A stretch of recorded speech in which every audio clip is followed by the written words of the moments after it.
What's happening, everybody? It's Troy here. Welcome back to my channel, guys. I'm Troy, and today we are going to be taking a look at some of my blooms for the month of May. But before we get into this video, if you guys could like, comment, share, subscribe, that would be fantastic. I appreciate you all. And today we are going to be starting with this Ascosenda type Vanda that I have. It lives over in my bedroom, and it is Vanda Pak Chung Smile. There is not a fragrance with this orchid, but her blooms are gorgeous and they complement other orchids that I have growing in my bedroom. So I wanted to bring her over and let you guys enjoy her with me. She has been in bloom for a couple of weeks. She blooms twice a year, usually. She's very easy to cultivate, very reliable bloomer. If only she had fragrance, it would really take this Vanda to the next level. Nonetheless, she is still a delight to have, and she lives up to her name. I wake up every day and I smile. Right next to her, I have this Stanhopea that I don't have in bloom, but I do have in spike, and I wanted to share that because whenever this orchid does bloom for me, I'm going to stop whatever I'm doing and get a video out to you guys immediately. So it might not be a whole bloom tour, but you guys are going to see this Stanhopea. And so I have a spike there, but I just noticed this new growth. So I don't know if that is going to be a growth or if it's going to be a spike. We'll just have to continue to watch. She's on Stanhopea watch right now. I do not want to miss her blooming. So this will be fantastic, especially if there's two spikes. I don't think that second one is a spike, but I could very much be wrong, and we could be having two spikes on the Stanhopea. So fingers crossed for that. Maybe somebody will have invented smell-o-vision by then so we can all enjoy her fragrance. Up here, this Vanda Costylus Motes Quantum that I absolutely love is going back into bloom. She just started opening back up for us. And she's always in bloom, guys. This orchid blooms like 7 to 9 times a year, and she's fragrant. So that's just awesome. It adds to her. But I picked her up from Motes, and I absolutely love this orchid. I rave about her all the time. And she's nice and compact, so you can grow her indoors, you can grow her outdoors. She's wonderful. Wonderful, wonderful, wonderful orchid to have. You guys are going to see some ladybugs. I finally released my ladybugs, so they are all buzzing around this morning, getting nectar and pollen from plants, and they're doing spider mite patrol for me, so they've been beneficial to have around. This is my dragonfly, the red dragonfly. It's a nice peloric variety, and the flower is gorgeous, but the fragrance is just absolutely wonderful. It's citrusy, it's lemony, and it's absolutely powerful right now. This fragrance releases early in the morning, so I don't know, around 7 a.m., and then she'll just keep putting her fragrance out until about noon, and she competes with the other ones that I have over here. So right next to her, I have the Samara, which is a nice primary hybrid of Violacea and Bellina, and mine took the cerulean form, thank goodness, and she is also quite fragrant. And then I still have my Phalaenopsis Sweet Memory. This is variety Leodoro. Still blooming for us. As soon as she is done blooming, however, she is going to go right into Lava Rock.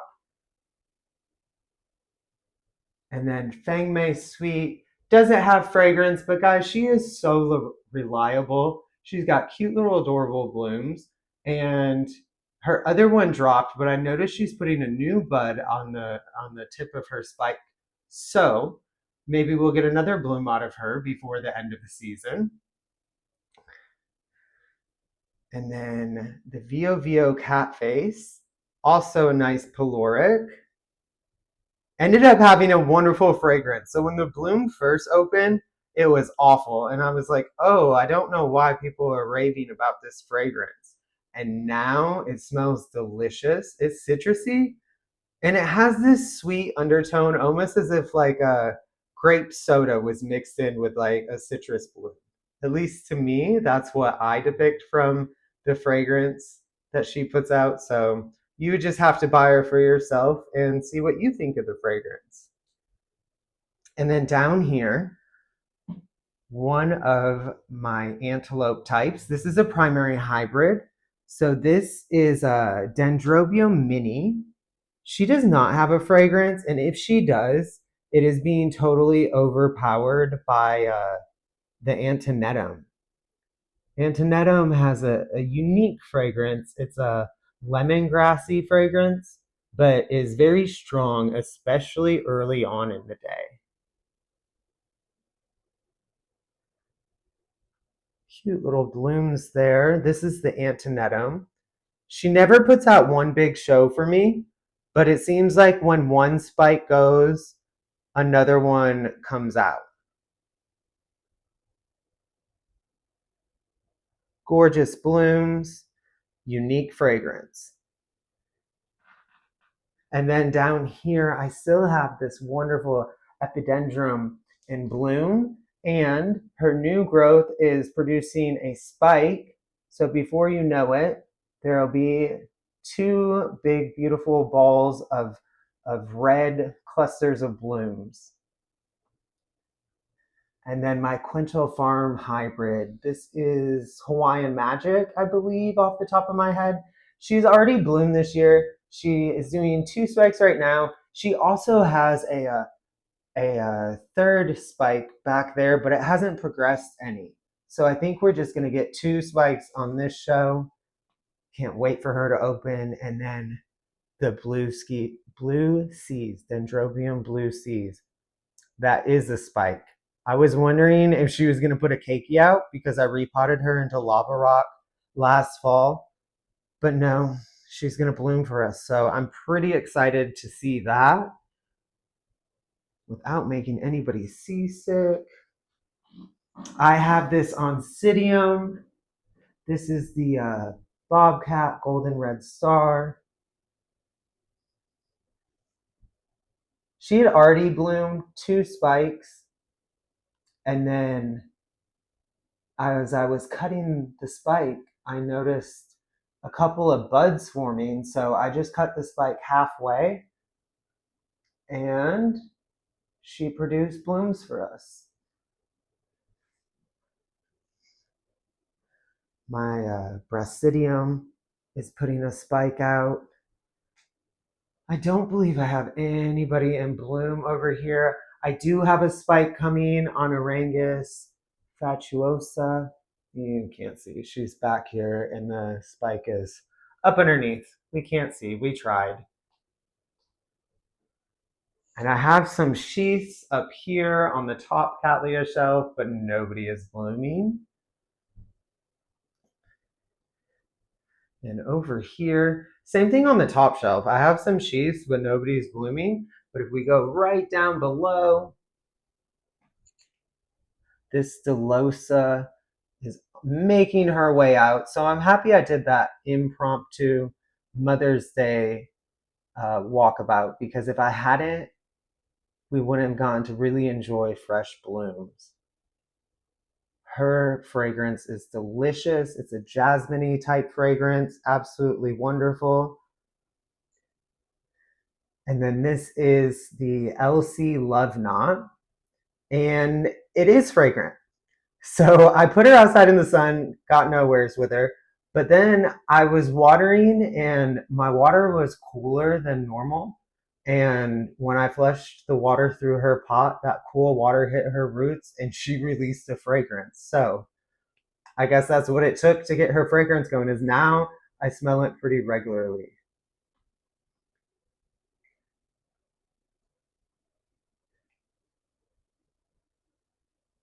And then this is the Sinying Naranja. Finally remembered the name. So when the blooms first open, they're kind of like this buttery yellow, pale yellow color. And I just wasn't a fan of it. But as it goes, they get this vibrant orange color, and I'm all about that. This orchid does not have a fragrance, which is crazy because both of her parents are fragrant.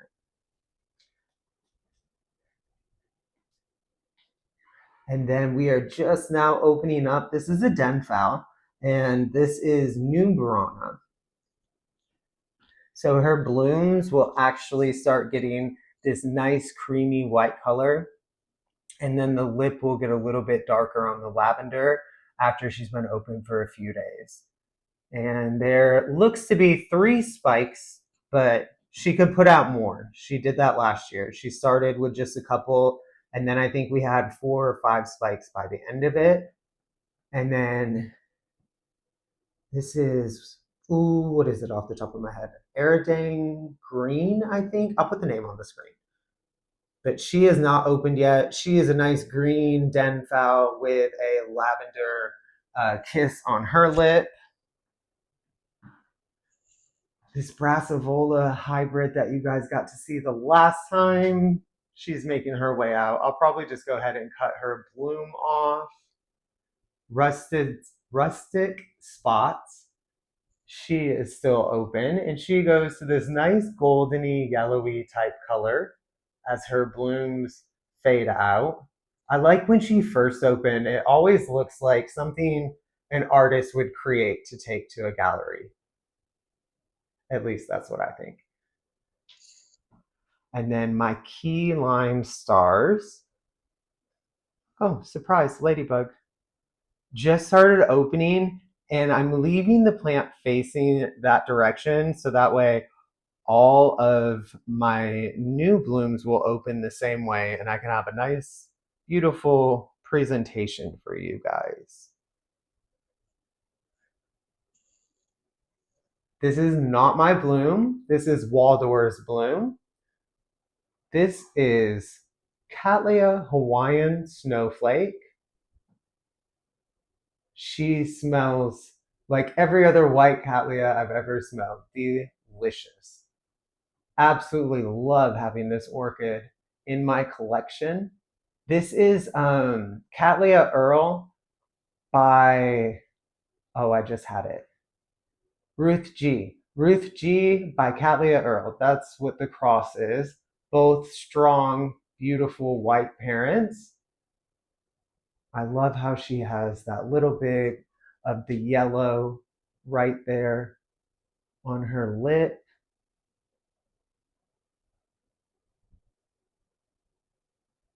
Now I can cut the bloom off of her. I just wanted to show you guys. She came in the mail a couple of days ago. And for whatever reason, this Mariposa will not open her buds for me, guys. She just keeps blasting and blasting and blasting and creating more buds and blasting them. And this has been going on for like 8 weeks. I have tried to starve her from water. That caused them to blast. I tried to increase her water. That's caused it to blast. I've tried to give her no fertilizer. I've tried to fertilize everything. And she refuses to open her buds for me. So I'm frustrated with that plant. We are going to have a Chantilly Lace Twinkle. That's her right here. That'll be nice. I don't think I have anything. Let's see. Oh, my Didiri is putting out a bud, right? But it's stuck in the leaf groove. So I was trying to help her, and I accidentally ripped the spur off the back. So if she does successfully open this bloom, which I don't think she's going to, there will be no spur. However, there's also another little bump there. So we might have another bloom coming. And then I have to make a spotlight video on her because one of my viewers asked me how I'm taking care of this orchid. So once I rebloom her, I will make that video. That's what I'm waiting on. That's why you haven't gotten your video yet. And then Jamelia looks like she is putting a spike right there.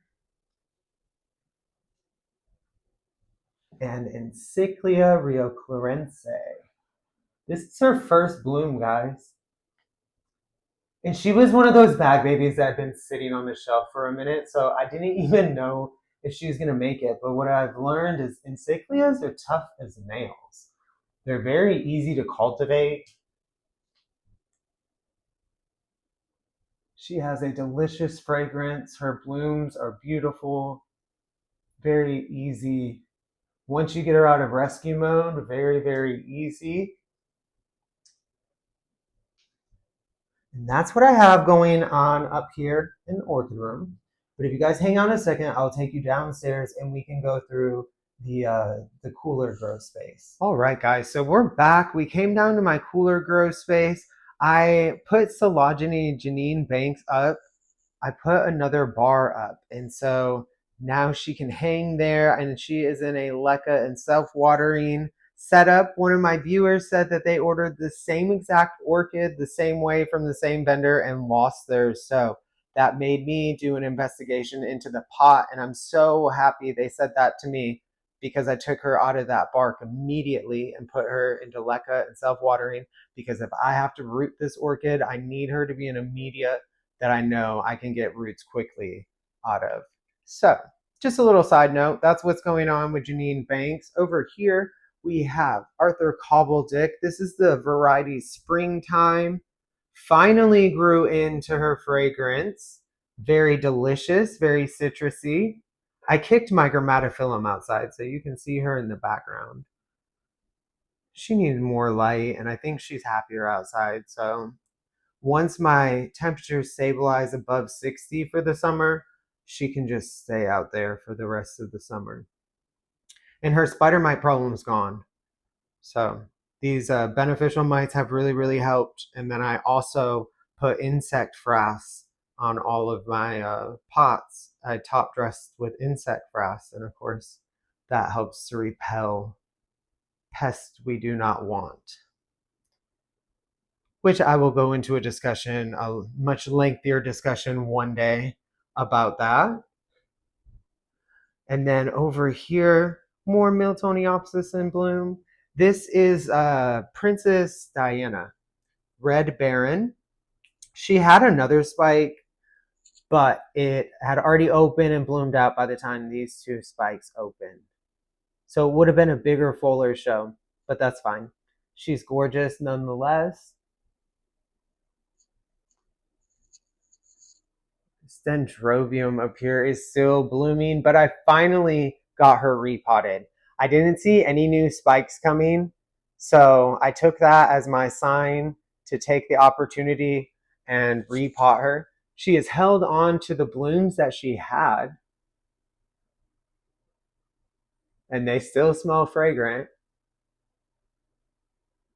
I don't know. I give her a few more weeks and she'll be rooted right into that pot.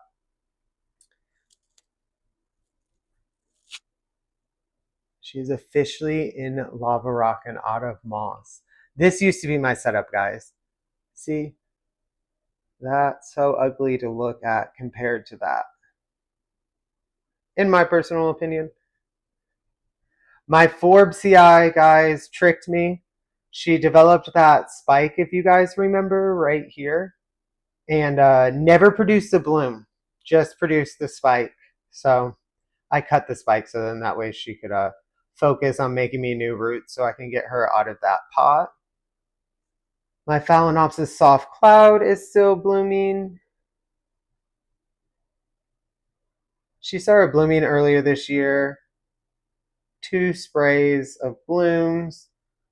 And now I leave her spikes on, of course. And now she's just popping 1 or 2 blooms here and there. Still very nice. Over here, we are going to have the signature bluebird, variety bluebird. I had tried to get the Dove of Peace, but the vendor I ordered from messaged me and said that he couldn't sell me the plant. I don't know, he ran out, I think, something like that. But refunded me my money. He was super nice about it, told me I could pick something else out. I didn't really want something else. So that's okay.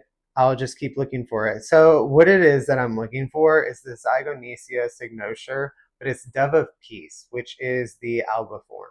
Who would have thought? Another alba orchid in my collection. But yeah, so then I would have both varieties, the cerulean and the alba form. And I really like this orchid. She's been super easy. She was one of my first orchids. She's handled a lot of mistakes. I mean, but I really didn't make many mistakes with her. I threw her in 100% moss, and then I just always keep it moist, and she's happy.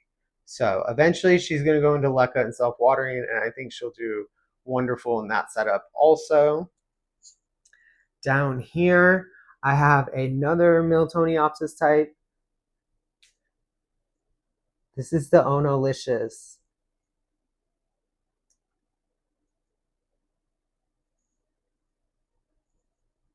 She is fragrant, and she super easy to take care of too. I just recently transitioned her into leca and self-watering, and she's taken right to it. Like if you tug on her, her roots are already in the pot. So that's pretty nice. Down here, we still have some Masdevallias in bloom. This is the Vibra Bowery.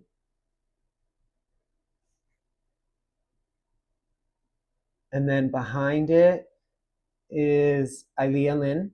She is a primary hybrid. And then up here, Dendrobium sorala is giving us quite the show. Free flowers a lot throughout the year, but then usually springtime, late springtime, you'll get one huge flush of blooms, which is what we are getting right now. The Sapropedioides. So this is a plural phallus, guys. Just keeps extending its spike and putting more cool looking blooms. This is one of those moments when you wish you had a better camera. And she has started another spike on the backside. So I don't know if this is the beginning of a grand show. I don't know. I don't know much about this plant. She is newer in my collection. It took me 2 years to locate this plant. I looked for it forever.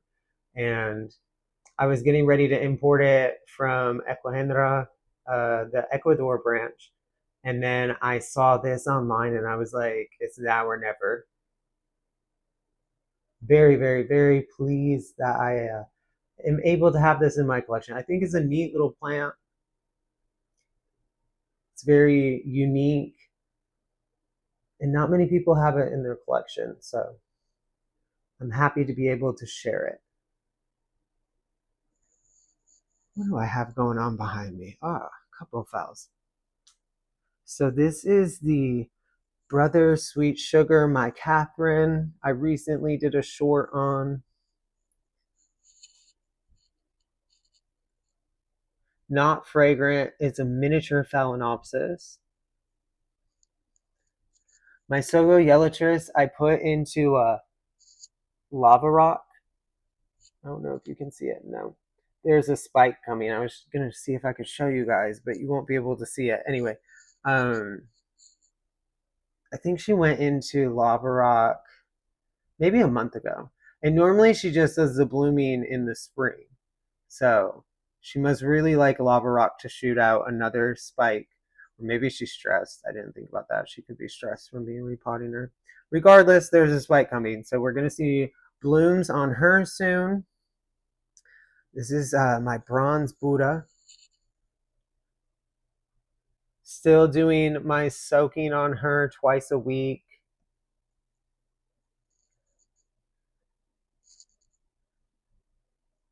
And she is fragrant. I was over here cleaning the other day. I don't know, about 11 o'clock noon. And I was like, whose fragrance is that? It's not a Miltoniopsis fragrance. And I was correct. It was a Phalaenopsis fragrance. So I'm very happy about this plant. I absolutely love her. I do have a real quick. African violets are starting their season.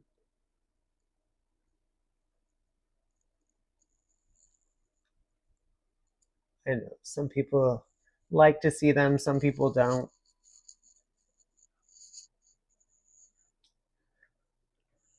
And then, of course, Stella. And I don't have anything blooming over here yet, but I do have a spike, that branch. So this orchid's already bloomed this year, and this is a spike that she branched off from the original spike. So we will get to see. She is, who are you? The Young Home Cocoa. That's what her name is. So we will hopefully get to see her soon. All right, let's go over here. We'll say, I'll say goodbye to you all, looking at Princess Diana.